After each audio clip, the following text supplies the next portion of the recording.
Greetings and salutations, magical chemists. Today we're going to look at a very specific subset of a pChem problem. It is one where they would give you the pH of a solution, and then they would give you the pKa of a given weak acid. And then they ask you, okay, at that given pH, which form of the weak acid is going to be predominant in solution? Seems very specific, but I've seen a surprisingly large number of these questions show up on the AP Chem test, so that's why we're looking at it explicitly. Well, here's the thing. You can actually reason this out pretty well. If you have a pH that is less than your pKa, well, that means it's more acidic than what that particular acid would be at equilibrium, which means you've got more H3O+. Now, you can think about this in terms of Le Chatelier. If you have more H3O+ being added to a solution, that's going to drive the reaction to shift back towards reactants. That's because you have too many products. And if you shift back to favor reactants, that means it must be the acidic form that predominates.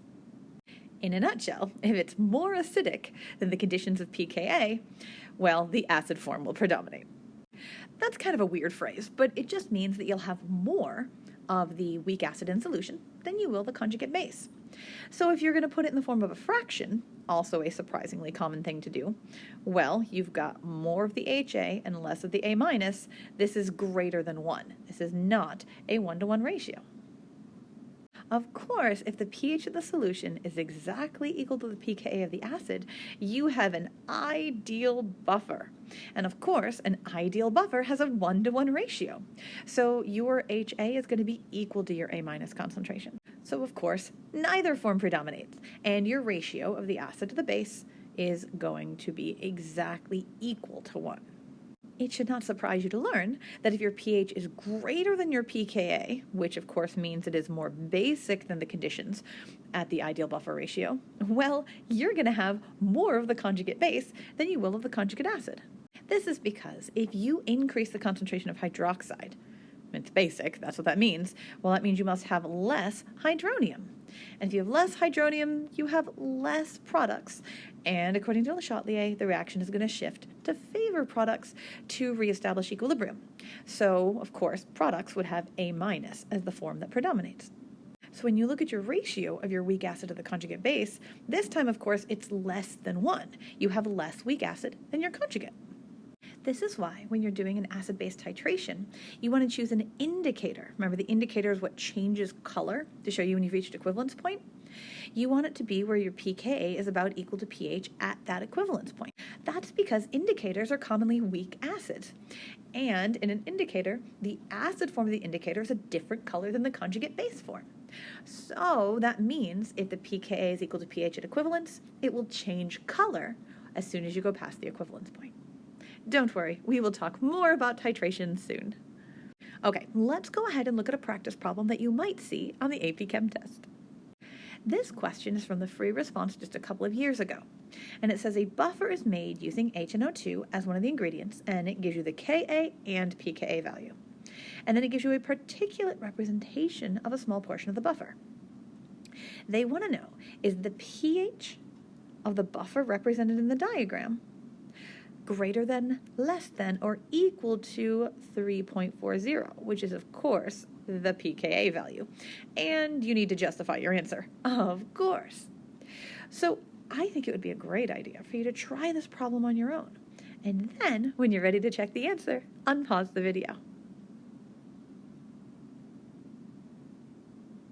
Okay, to be able to figure out this question, you have to figure out what's going on in the picture.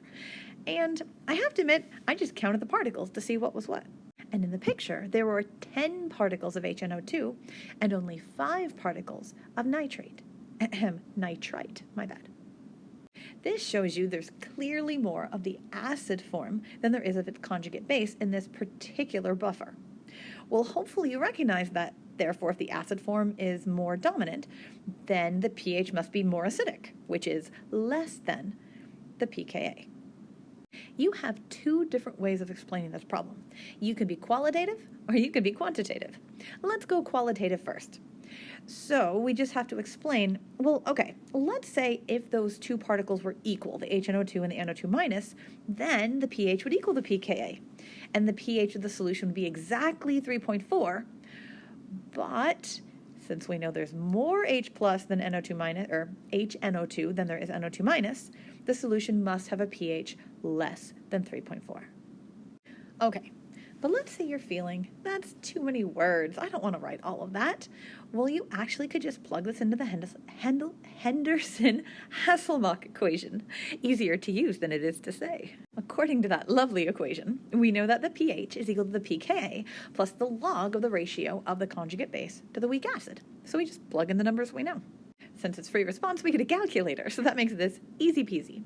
And you would find out the pH of the solution would actually be 3.10, which is obviously less than 3.4. And that's all you need to know about comparing pH and pKa. So thank you for playing with the glories of chemistry.